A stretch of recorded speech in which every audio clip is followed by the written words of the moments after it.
Troubling new numbers tonight. The number of homeless veterans on our streets has increased by at least 60% in the last decade. The Pikes Peak region is home to 5 military bases and also an estimated 400 former service members who are now homeless.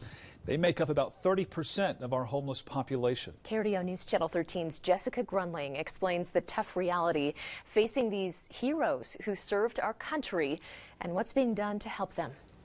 Lay down. Watch me. Sherry Lines finds her peace training her service dog Bailey. When I start having flashbacks, Bailey wants my attention, and he helps me get through through my episodes very, very well. Sherry served in the Navy for 4 years. In 2015, life came at her hard. The person that I had been living with died, and I lost my job. And my schizophrenia was really bad then. She says because she's a peacetime veteran, she didn't think she was eligible for much help. She started living in her car, and then in a tent, and then the bushes. Not being able to get on my medications really messed with the schizophrenia bad. And I wasn't able to be around a lot of people. I just was seeing demons, and the noises were really bad. I was in hell. After 5 years on the streets, she was told to visit the VA, and they were able to connect her with the Salvation Army. I have a beautiful 1-bedroom apartment now. They helped me get my service dog.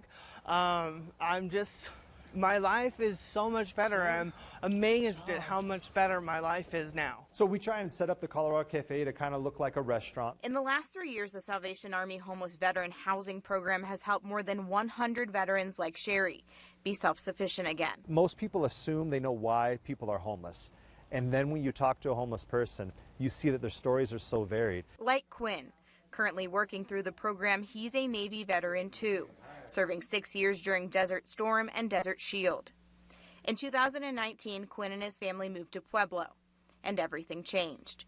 Quinn suffered his 3rd heart attack. He had no job, and then COVID hit. And I basically lost everything and had to start all over. I had to send my daughter to live with her mother. Quinn spent a year and a half on the streets in Colorado Springs. Like many veterans, he says his pride kept him there.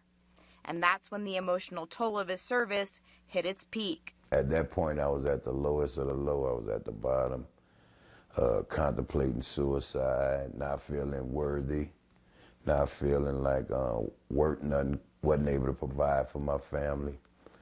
So it was a tough point. The VA got him into the Salvation Army's program.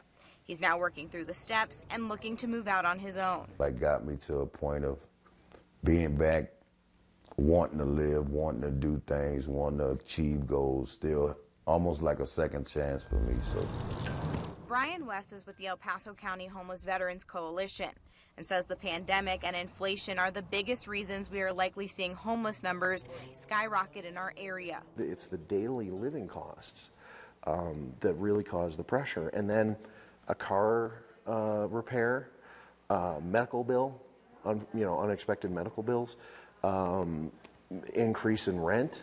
I mean, and it's all of a sudden now it's a crisis. I think what's sadder is there's a lot of people who don't realize that there are people right now who are fighting to keep from becoming homeless. Finding a second chance, though, isn't uncommon in Colorado Springs. And it appears to me that Colorado's taking care of their veterans more than anyone else, because I get so many calls, I said almost daily, from veterans who are not in Colorado, who are coming here to be served, to be taken care of. Jerome Ford is the program director for the Colorado Veterans Resource Coalition.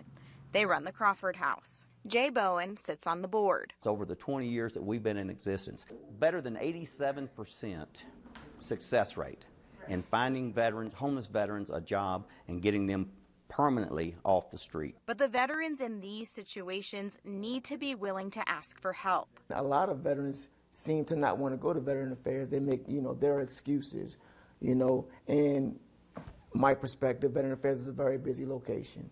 They're taking care of a lot of veterans a lot of times, so they're not able to meet your needs immediately. It takes time, and you have to be willing to go about that course of time to get help. It's my room. And taking that step maybe the most difficult. Let your pride go. It's not a handout because we worked for this. We fought for this. We deserve this, you know. It's yours already. That's what the programs are for us.